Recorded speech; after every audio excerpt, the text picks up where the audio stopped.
Welcome to Stuff You Should Know from HowStuffWorks.com.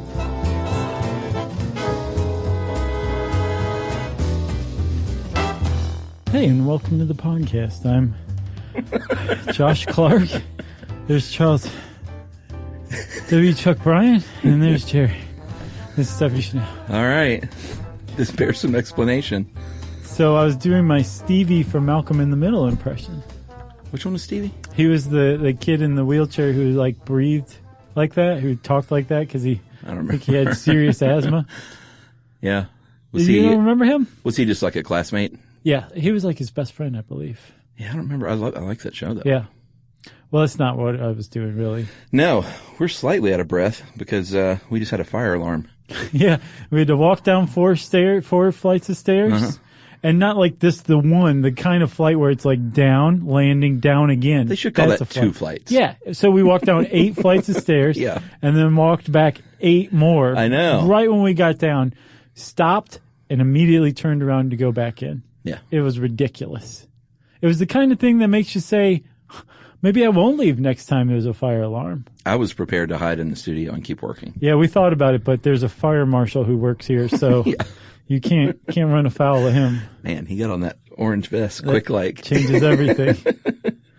So, have you ever heard of those guys that sneak into places with those vests? Yes, I have.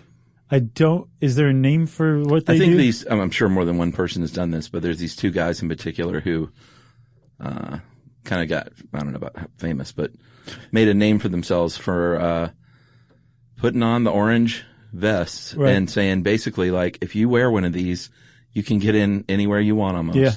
If you have an orange vest on, you look like you're supposed to be there. Well, yeah, you got to have that steely sense of nerve. Yeah. And a walkie-talkie is probably a good thing to have too. Yeah. But they can go anywhere. Because the orange vest guy, that means that something's wrong and the orange vest guy has to take care of it. Yeah. Like they showed pictures in front of I can't remember what show it was, but a big concert where they were in that buffer area between the people and the stage. Right, yeah. Just with their orange vests. Yeah. And Fred Durst is like, oh, there's an orange vest guy. Something must be going on. What year was that? This would have been 2002, maybe. The Fred Durst years. Mm-hmm. Great years. The wonder years. You're right. Wow. Man, I'm hot now too. I feel good. I got the endorphins flowing. This is going to be a cool episode, buddy. Well, the irony is so grossly out of shape. I started getting on the Peloton. Yeah. Last week. Yeah. So I've been, and this is not a plug for Peloton. I guess it is, but a little bit. It's not an ad, but I've been getting on that thing. So my legs are rubber band hams. Nice. Right now. Yeah. Anyway. Yeah. Hey, y'all, prepare yourself for the rubber band ham. That's the song, right? Hey, will you indulge me for one moment? Oh, man. I've been waiting for you to ask me that for a long time. All right. So I've got the old side gig going with Movie Crush, my podcast where every Friday I sit down with someone awesome and talk about their favorite movie. And kill it. Thank you. But I have now added a second weekly episode that publishes on Monday called Mini Crushes. And that's where I just sit in here with producer Noel. Mm-hmm. He's sort of the omniscient voice of God. And he sort of chimes in, and I source a lot of questions from Facebook to the Movie Crush Facebook page, listener mails. I do recommendations. It's just a really interactive, fan-based experience. Yeah. So I want to plug the Mini Crushes and let everyone know that yesterday I dropped a very special Mini Crush, which was the Chuck and it's Emily's podcast debut. Oh, congratulations, man. That's right. It's called the Chuck and Emily Drink Wine and Talk About the Oscar Nominations. Oh, yes. Nice. Yeah, so we recorded this thing at home. We put the kid to bed and broke out some nice wine and did our pre-Oscar roundup. So that dropped yesterday. And then next Monday, the day after the Oscars, we're going to have our post-Oscar roundup where we talked about who won and what the speeches were like and who wore it best. That's awesome, man. Emily's going to be a star, Chuck. Yeah, she was actually pretty great. And if you want a little peek behind the marital curtain, this is your chance. So, yeah, if you could check out Movie Crush on Apple Podcasts or wherever you get your podcasts. Nice, man. Do you feel indulged? I very much. Good. All right, let's talk about knife throwing. So I'm a little psyched about this because knife throwing taps into my ninja training that I did under Tommy Roper, as I'm sure I've mentioned before. Yeah. Reading about this, researching it. I never threw knives. We never made it that far into my training. Though. Maybe now. I'll be hang gliding, throwing knives at the same time. Right. Going to get into both at once. But I did a little throwing star stuff. Throwing star is like the dummies knife throwing. Because that thing always sticks, right? Yeah. I mean, depending on how many spikes you got coming off of it. And how many beers you've had. Sure. And whether the tree is actually like a metal pole or not, you're probably going to stick a throwing star. Throwing a knife is an entirely different endeavor. And it's something that anybody can do. That Nicholas Gerbis, or Gerbis, never met him yet, he points out that this is actually kind of like a low-hanging hobby. That you can get a set of knives for $10, $15 a piece. Okay. You probably want about 5, as we'll explain why. Maybe 6. And then you just practice. Get yourself a good block of wood and practice. And anybody can do this. It's not like you're born to throw knives. You practice. And if you like it, you keep going and you just get better and better at it. And you can impress your friends and neighbors. Yes. And here's the point in the show where we issue our COA. Kids, if you're out there, do not go get a steak knife from your drawer and start throwing it at your dog. That is not a throwing knife. And never throw anything at your dog, kids. I will come find you. Yeah, never throw anything at anybody that's sharp. But throwing knives are built to throw. Mm-hmm. They're weighted and balanced to throw. Mm-hmm. They're not like regular old knives, and we'll get into all that. But just if you really want to try throwing knives, go ask Mom and Dad. Sure. Or Tommy Roper. Get ready for a no. Yeah. And then Tommy Roper doesn't. And say then no. play them this podcast where it is an actual circus art. And please, for the love of God, tell me this is the last one. I don't think so. Of the circus arts. No, it's not. What else is there? There's a bunch. We've done the Globe of Death. Yeah, oh yeah. Flame swallowing. Lion taming. Sword swallowing. Sword swallowing. We did circus families, just straight up circus families. Human cannonball. This has got to be it. I don't think so, man. I think it's going to keep going indefinitely. Clowns. We did clowns. Clowns for sure, yeah. They haven't done one on P.T. Barnum, though. No. You mean Hugh Jackman? Mm-hmm. What is it, Chuckstradamus? I don't know. Something like that. I make one lucky casting call, predict one sexual predator. Yeah. And one bad Lifetime movie. Or what was Sharknado? Sci-fi? Sci-fi movie. 3 little things. That's all. That doesn't make me Nostradamus. Haven't won the lottery yet. Think of all the things I've said that didn't come true. Right. Way more. Yeah, I guess that's true. You know? Yeah. No one ever writes in and says, it's true. Well, that didn't happen. Right, you really got that. Actually, they do write in to tell us we got stuff wrong a lot. That's true. So we're going to take this seriously because we want you 10-year-olds out there who want to get your parents to let you do this to see that you're taking this seriously by listening to this podcast first, okay? That's right. So what we're talking about specifically is known as, somewhat ironically, as an impalement act. Yeah. Which is really a weird thing to call it. Yeah, it really is. I think it's a little tongue in cheek. You think? Because the point is the point is to not impale somebody with this kind of thing, right? That's right. And impalement acts are an umbrella term that cover not just knife throwing, but bullwhip cracking. Oh. Sharpshooting, archery, William Tell kind of thing. Yeah, yeah. All of those fall under the umbrella term of impalement acts. Jerry's undressing over there to our left. She got very hot in the fire drill. All right. So this goes back, if we can get back in the Wayback Machine. Oh, yeah. All the way back to the late 19th century. Oh, we got to go back even further than that.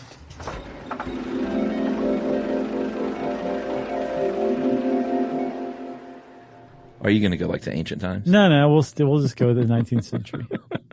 Because I'm sure Chinese people in ancient times threw stuff that's stuck in walls. Well, I looked up the oldest knife, and China started everything. Apparently, they did. Apparently, they found the oldest knife 500,000 years ago. Oh, the oldest knife. So we've been using knives for longer than there have been modern humans. Yeah, for sure. And then at some point, probably about 499,000 years ago, we started throwing knives. That's right. Stabbing is okay, but throwing a knife is when you really can come to appreciate what a knife does. Okay? Man, there was nothing better in an 80s movie than when like James Bond threw a knife and it got a guy. Or American Ninja, that's what I was trained on. Yeah. All right, so Wild West shows, Buffalo Bill and his Wild West shows traveled throughout the United States, throughout Europe. Yeah. Knife throwing became a big spectacle at things like this, as well as obviously sharpshooting and probably archery. They probably did all the impalement arts. They definitely did. And they really brought it to the world, to the point where you can just basically say that's where it started, was Buffalo Bill's Wild West show. Yeah, and this is one of those things where through a modern lens, it is incredibly misogynistic to think about the fact that you say, hey, let me take a scantily clad woman, a target girl. Yeah, that's what they call them, as target girls. And throw knives at her. Yeah, just stand there. Stand still. Yeah, throw knives near her. That's your job. It's always a lady. She's always got on like a bikini or something. She's dressed like almost like Wild West steampunk Renaissance fair thing. Right. You know, just to cover all of the geek boys' dreams and desires. Right. But when you look at it through the modern lens, it's like, man, that is totally misogynistic. Right. To that is the act. It's got a burlesque thing going on. Yeah, sure. I mean, you can see what they're trying to do is titillate the young boys in the audience. They're trying to sell tickets. Sure. And it probably wouldn't have sold as many tickets if they just had Bill the farmhand with a balloon in his mouth getting popped. Yeah. You know? I mean, it's still pretty cool. You're still seeing the same thing, but yeah. It's just basically tradition and custom to have a scantily clad woman as your target girl. Again, that's what they call them, is the target girl. Right. And that is one of the two people involved in this impalement act. That's right. We mentioned the balloon in the mouth. That was one of the big tricks. Yeah. There was a German husband and wife named the Gibsons who introduced the very famous Wheel of Death in 1938 at the Ringling Brothers show in Madison Square Garden. Have you seen this? Oh, yeah. Okay, so I'd seen stuff like with knife throwing before, and I always thought Flea Circus was another one. Oh, God. Do you remember our Flea Circus episode where it turns out that flea circuses actually involve real fleas? Yeah, that was the best of the circus arts shows. And everybody thought it was like, no, it's magnets or just your imagination, power of suggestion. And that's just not the case. The same thing applies to knife throwing impalement acts. Like, I always thought... Did you really? Yeah, I think there was like a Happy Days or something like that, where somebody gets volunteered. There's definitely an I Love Lucy with a knife act where she's the target girl. But there is some show where maybe Laverne and Shirley, now I think about it. Anyway, the guy's throwing them and like the knives are coming out of the backboard around them. So it's all an illusion, right? That is not true. In knife acts, if you're the target girl, a dude is throwing 12-inch long, extremely sharp, pointy knives right at your head and is trying to get as close as possible to you without hitting you. Correct. And again, it's not just, that's just the profile where they're throwing knives around you and making like a chalk outline of your body. That's the profile. But there's other ones like holding a cigarette in your mouth and knocking the ash off with a knife. Or you're holding a flower in your mouth and they slowly like cut the stem off piece by piece. There's some pretty interesting things that people have done with knife acts. Yeah, sometimes, and this is the riskiest of all moves, riskier even more so than the Wheel of Death, is when they do when they cover the target over with paper. Yeah, the veiled Wheel of Death. So you can't even see the spinning, who is behind there. You just have to have it timed completely perfectly. Right. But if you take a step back and think about this, there is nothing about that act that should allow you to say, oh, if I throw like this, I will miss the person, because they're spinning. So you have to know where their body is at every second, but you've taken away how you know that, which is your vision, because they're behind a big sheet of paper that you're throwing knives through. Yeah. And there's this guy who we'll talk about a little further. His name is the Great Throwdini. Love this guy. Yeah. He I watched a bunch of his stuff. He has done something. It's probably the most dangerous, most impressive knife throwing act anyone's ever done. He did the veiled Wheel of Death with 2 target girls on it. So he has 2 girls strapped to a board, spinning behind a big piece of paper that he can't see them through, and he's throwing knives at them. Fast. Yes, very fast. The guy threw him on an average of a knife every 0.59 seconds. Yeah.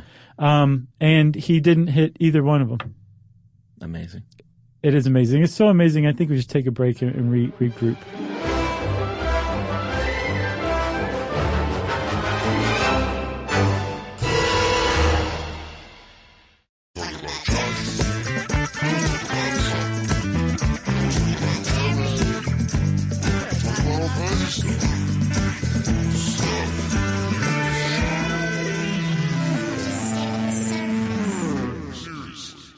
We're back.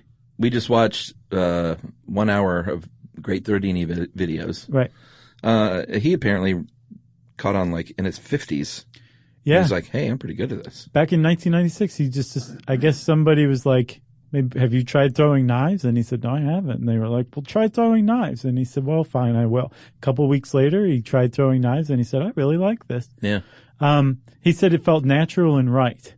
So he started throwing knives and entered competitions and started winning. I think he became world champion within like 2 years. He beat the other 4 people.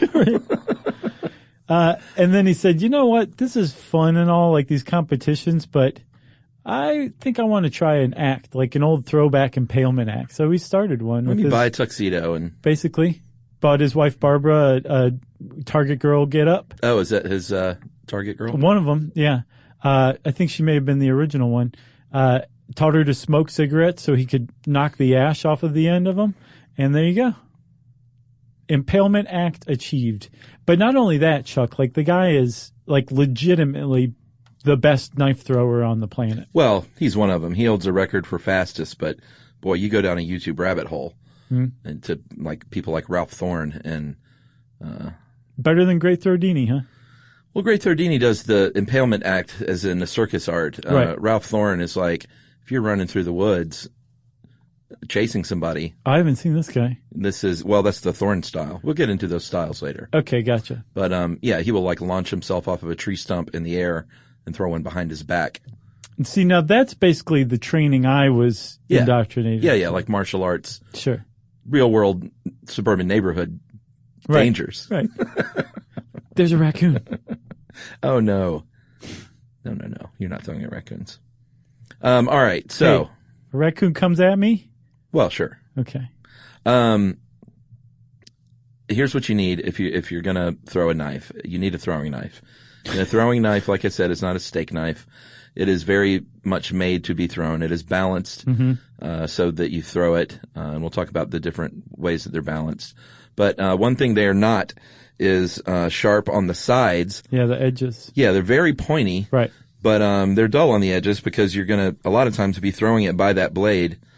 So get a knife for throwing. Yeah. Like and the old saying, sharp of point is the point. Yeah. Sharp of edge does you no good. Sure. That old saying. Yeah. That's a great saying. Like, that should go on a t-shirt. It should. So, yeah, you want a sharp point, but there's nothing about a sharp edge that's going to help you in any way, shape, or form because the whole point, again, is the point. Is the point that's going to stick into whatever that target is, which is usually a block of wood, right? Yes. So, depending on how you're going to throw it, you want to throw the heavy end first. And there's a reason for this. The reason is that, if you want to get technical about it, velocity equals, distance divided by time, right? And when you're throwing a knife, especially the heavy end first, the heavy end has traveled a further distance in the same amount of time than the lighter end. And this, friends, creates something very important in knife throwing, although not fundamental, which is spin. Okay? That's right. And so if you throw the knife, you're going to throw it either blade end or handle end, and the end regards what you're holding when you throw it. And if you're holding, say, a knife handle and you're throwing it from the handle end, the front of the knife, the point is going to be weighted. It's going to be heavier so that starts the spin. If you're throwing it blade first, the handle itself will be heavier. That's right. So that will start the spin.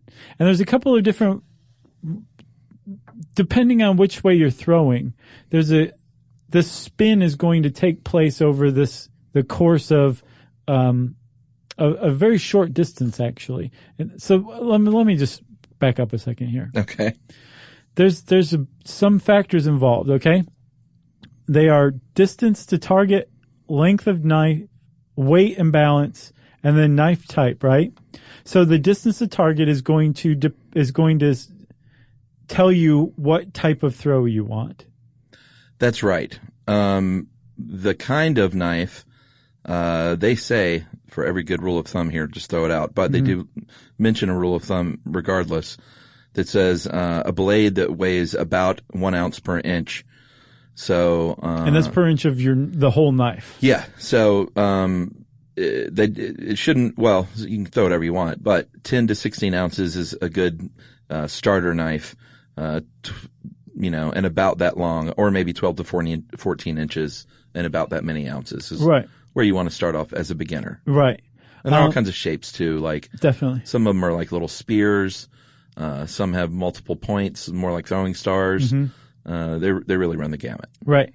So depending on how you're going to throw, whether it's a handle throw or a blade throw, the weight of the knife is going to be either in the handle or the blade. It's going to be the opposite of where you're holding the knife. And if you throw holding the blade, you're going to throw a half turn. It's a half turn throw, right? Yeah. And the reason they call it that is because the knife only makes one half turn.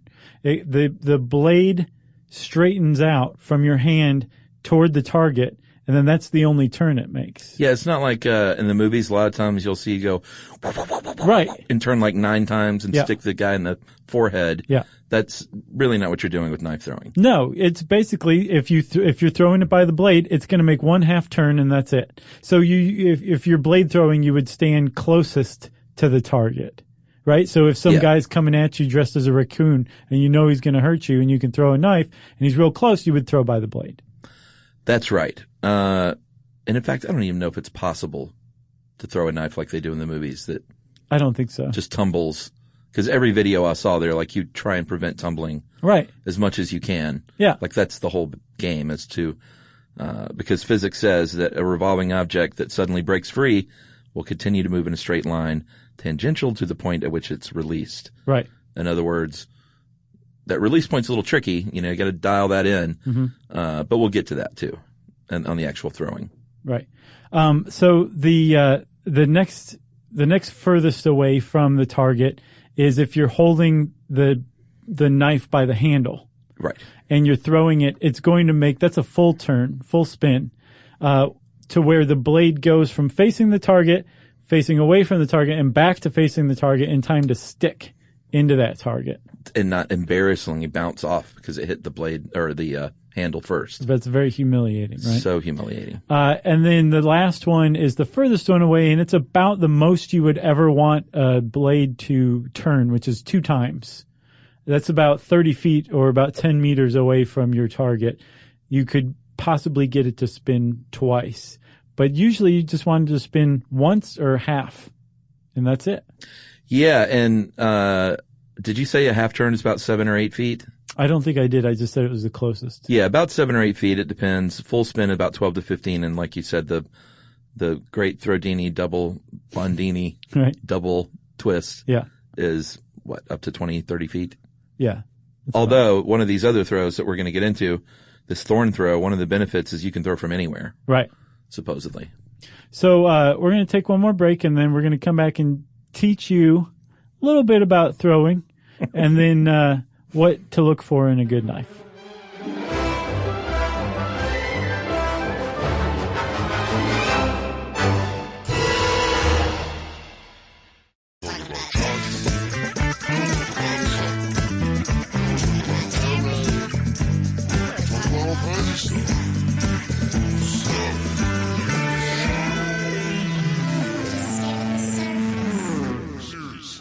Okay, so you know about how close you want to stand to the target depending on whether you're holding the knife by the blade or the handle.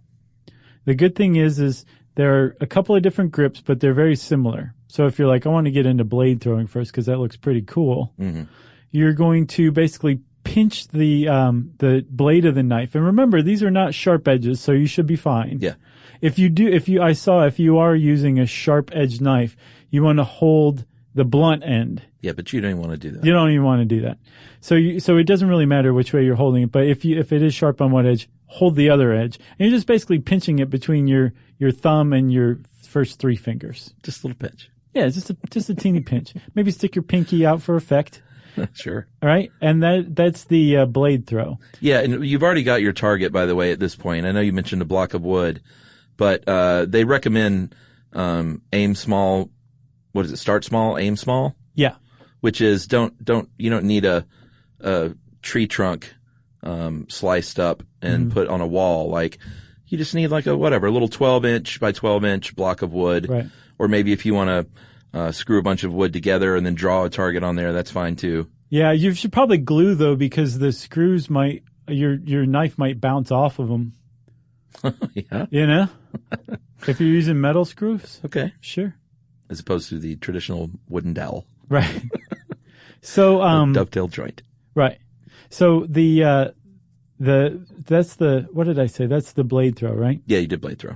There's a handle throw too, and this one is called a hatchet throw or hammer throw, or the handle throw, you could call it too, and everybody will know what you're talking about. Yeah, and you stand, you're a little further back for this one. Right. Because you've got your full turn going. Yeah.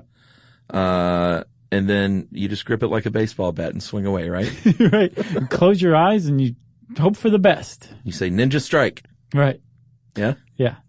So, the cool thing is what you were saying about starting small, aiming small, is that when you figure out that there's actually just a few mechanics going on here, you'll be able to tell what part of your throw is actually off.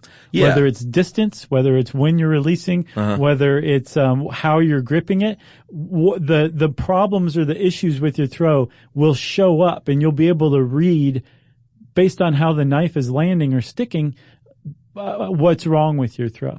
Yeah, like if you are throwing, I think, blade first, and it sticks, but it's sticking at a really hard angle where the handle is pointing down. Right. Then they say maybe just move back 6 inches with your stance.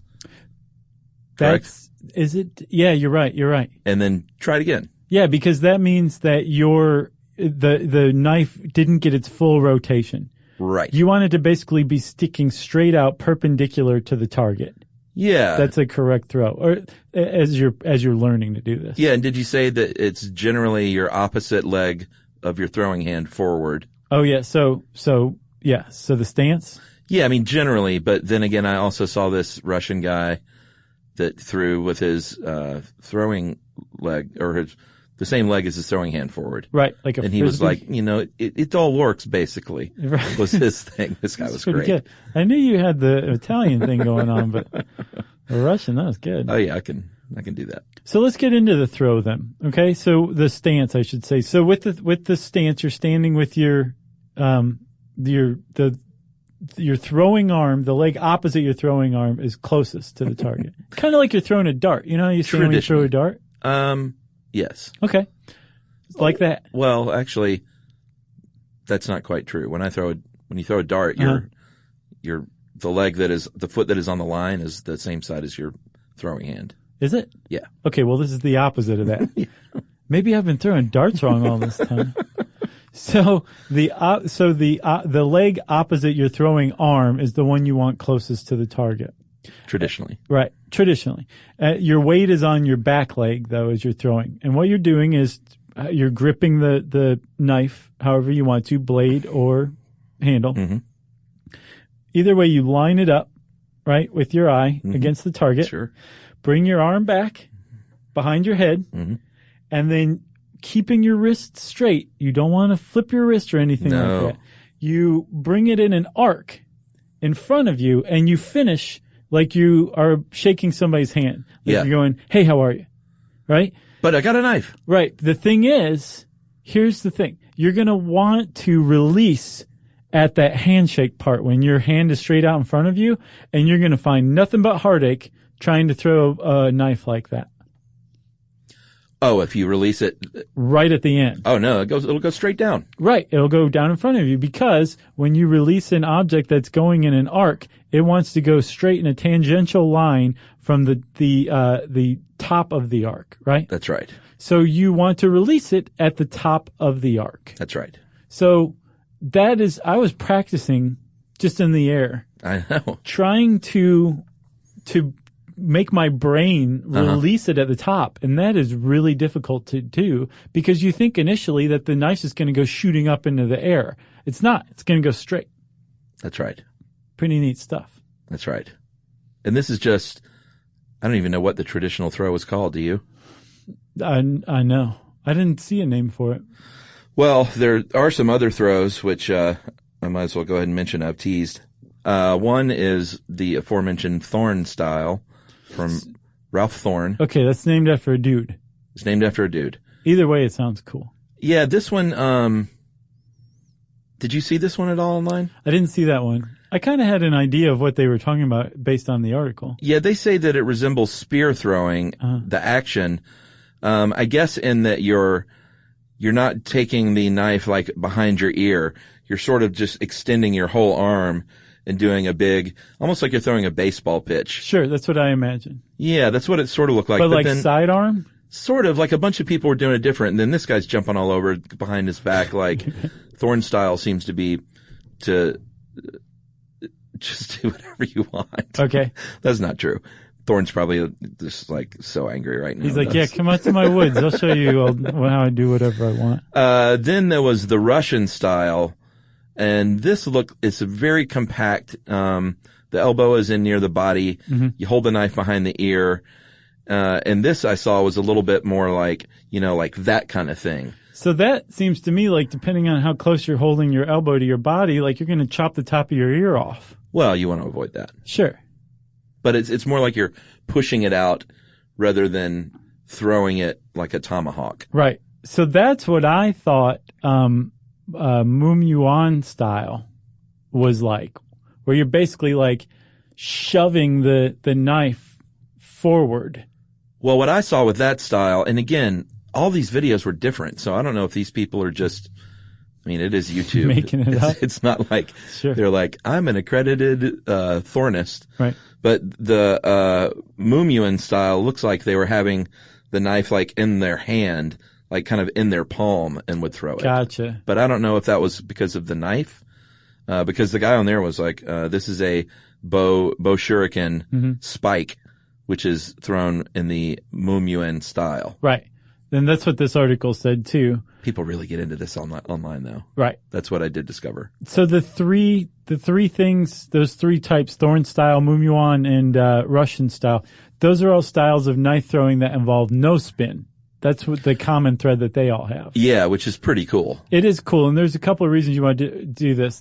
Most knife throwers say that's really tough on the joints after a while. Oh, yeah? That's what they say. And the reason why is because it involves like doing crazy like snapping motions with your elbow and your wrist and stuff. Uh-huh. Whereas with knife throwing, it's just a smooth arc you're making, and almost all of the motion is in your shoulder and your elbow. Your wrist stays straight, and you just are gently releasing your grasp on the knife, right? So Throwdini can do this into his 80s. All day long, right, yeah. With the no-spin styles, it's just tougher. It's more of a snapping motion that, like, you're going to get tennis elbow after a while. The advantage that these have is, like, if you're trying to throw a knife through a hole, you can't have a 12-inch knife spinning, making this 24-inch arc, basically, or circle. Uh-huh. You just want to send it straight like a missile through that hole. When are you throwing a knife through a hole? Into some dude's leg. Okay. Into his calf. And then you pounce on him, put your hand over his mouth and nose until he falls asleep, and then you can advance further toward the castle. Well, the Russian guy I saw was talking about the first thing you do is find the balance point. Yeah. So he held out his finger and put the knife on it until, like a little seesaw until he found the exact point. And he's like, there's a balance point. So once you find out where that is, that will teach you exactly how to hold it. Yeah. In any scenario, basically. Sure. You gotta know where that balance point is, though. So whatever you're doing, though, if this sounds like something you want to do, whether it's spin throwing or no spin throwing techniques, the key to knife throwing of any kind is practice, practice, practice. And this article actually gives a really good piece of advice. It says, get a little set of throwing knives, the best you can afford, because the more expensive they are typically with them, the better, the more well-made they are. Yeah. And get like a set of 3 or 5 or whatever, because you're going to have to practice repeatedly. Mm-hmm. And if you have one knife and you're standing 15 feet away and you throw it, you have to go get it. You have to throw it again and go get it. That's not nearly as fun as trying to throw like 5 quickly in a row. So number one, you're going to be more entertained. But also if you do, no matter how many knives you have, if you start to lose focus, if you start to get bored or frustrated, stop. Sure. Because if there's one thing about knife throwing, it's meant to be fun. And if you're practicing with your friends, they don't stand to the side of the target. They don't stand directly behind you. I would recommend they stand well behind you and well to one side of you. I've got one even better. Don't even let your friends anywhere near you. You have to be alone while you're practicing throwing knives, but you have to be in text or phone contact with your parents who are watching you from a safe distance. So live streaming it to your parents. Maybe so. You should go look at some of these Ralph Thorne videos, because the funniest part is the almost not angry, but just his trudge toward the target afterward is very like, I don't know, it's weird. He'll jump up in the air and throw a few, and then he's just like, and then walks over and undoes it from the log. Right. Like, I don't know. All the pizzazz leaves as soon as he's thrown. Yeah, that's when you need the pizzazz, is during the throwing. The rest is just wasted energy. Yeah, but you don't see Throwdini. That's the difference between an impalement act and a dude in his backyard on YouTube. Well, Throwdini has the smarts to hire an editor to edit that part out. Yeah. You know? That's a good point. I don't know if we said the great Throwdini's name. His name is David Adamovich, and he's a neat guy. Great name. So if you want to know more about the great Throwdini, or what's Thorne's first name? Jesse Thorne. The other Thorne. Ralph Thorne. Ralph Thorne. Or any kind of knife throwing. Go check out some videos. Again, do not do this unless your parents say it's okay. And do it safely. Don't be stupid, and never, ever throw at any living thing ever of any kind, ever. Or Josh and Chuck are going to be so mad at you. That's right. And in the meantime, let's listen to some listener mail. All right. I'm going to call this, welcome back to the fold. This just delighted me. I like this one, too. You know, in April, it's going to be 10 years. I know. Which is just nutty. I know. No one ever thought we'd be doing this that long. Jerry hasn't aged a day. No, she hasn't, but she's taken off more clothes as the podcast has gone on. In celebration. She's getting ready for a gig as a Target girl. All right, guys, and Jerry, whoever else at Stuff You Should Know might actually be reading this. I don't know how fan mail works, is what she says. Yeah, this is how it works. Yeah, we read it. I realize that the most I'm realistically going to achieve by stating this is making you feel old. But when I was 11 years old, in 2011, Stuff You Should Know was my favorite podcast, and I listened to every episode. Kept on listening for a couple of years until I was 13, when I stopped listening to it because... That's when we lose them, is when they get too cool for school. That's right. Yeah. So for those of you who are teenagers who have kept listening through your teen years... We think you're cool. You're doing it right. Your peers probably don't, but we do. I have no idea why I stopped, guys. Up until today, I actually figured you guys must have stopped making it, and I never bothered to go back and check until today. Isn't that funny to think back? To think that someone can think back like, oh, remember those guys? I wonder how long that lasted. Daily, weekly life. So funny. Yeah. I'm not sure how to properly put how I feel into words, though. Because not a lot else from when I was that age still exists. I grew up with the internet, but poking around Google and looking for old sites, I used to just, it reveals a trail of deleted accounts and domain names that no longer resolve. What did she find, an old computer or something? I don't know, maybe. She's definitely taking a trip down memory lane. I know, man. I've moved countries, so most of my physical stuff was either given away or thrown into a landfill across the Atlantic. The fact that Stuff You Should Know still exists and is still making episodes that are just as good as I remember them being is incredible. So nice. Very nice. Wow, this is crazy. This is from Hazel. She asked if we have a P.O. box so she can send some Jaffa cakes. Oh, that's nice. I don't remember if I gave Hazel our address. Well, please do. But Hazel, if you write back, we'll give you our address and we can get some Jaffa cakes. Thanks for coming back. Yeah, we appreciate that, and we're glad to have kept the home fires burning for you there, Hazel. I'd like to hear from Sarah. Sarah Sparrow, the amazing 90-year-old fan. Yeah, she 11 years old, I think she was at the time. No, she was like... Was she like 8 or 9? Yeah, I can't remember when she started. Yeah, but she was really young. Yeah, she became a cool teenager. She definitely did. But maybe she'll become an actually cool college student and come back. Yeah. Well, thanks a lot, Hazel. If you left us and came back and thought it was as good as ever, we can hear that stuff all day long. You can tweet to us at Josh Clark or SYSK Podcast. You can join us on Facebook.com/Charles W. Chuck Bryant or /Stuff You Should Know.